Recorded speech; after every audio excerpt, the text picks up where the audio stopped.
For more than 2 years, these dusty plains have been plagued by darkness. Welcome to the caliphate of so-called Islamic State. It's the job of elite counter-terrorism forces to bring it to an end. Experienced and hardened as they may be, they know it's likely to be the toughest battle they've ever fought. This is the largest military operation in Iraq for years. An epic struggle for the future of the country. The troops face IEDs and mortar strikes as they fight ever closer to the heart of the caliphate.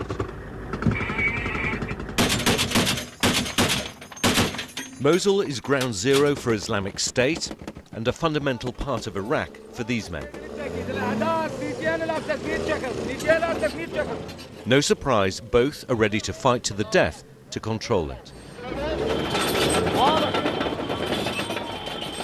There are far more people here than the troops expected, and they're ordered to cease fire.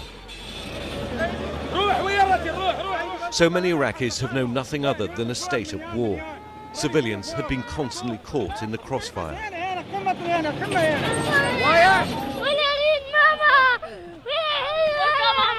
The little boy can't find his mum. A neighbour takes his hand, promising to help. But for some, the sight of men with guns on the horizon only brings new terror. And as civilians get out the way, the troops fan out through the town. They may have overwhelming firepower, but the dangerous groundwork happens here. Searching for IS, street by street, home by home.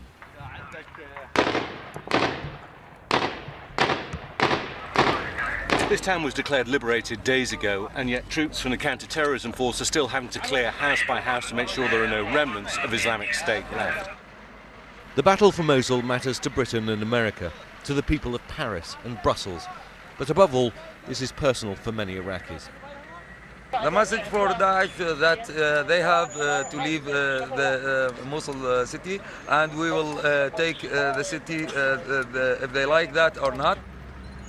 And by the end of day 9 of this campaign, his troops were in control of all but the last town before Mosul. Until today, the ground I'm standing on used to be part of the self-declared Islamic Caliphate. This is now the front line in the battle against IS. In truth, it's gone much better and much faster than anybody predicted. But this is now the front line. And right down that road, just 3 miles away, is the city limits of Mosul. And that's where the battle is going to be hardest fought. 6,000 members of the Islamic extremists wait for the combined forces of Iraq to try and take over the city. Today, scores of families were told to leave town for their own safety. It makes uncomfortable viewing. Because if this campaign's to succeed, it'll have to work just as hard on bringing people together as it is on winning land. Ian Pannell, BBC News, outside Mosul.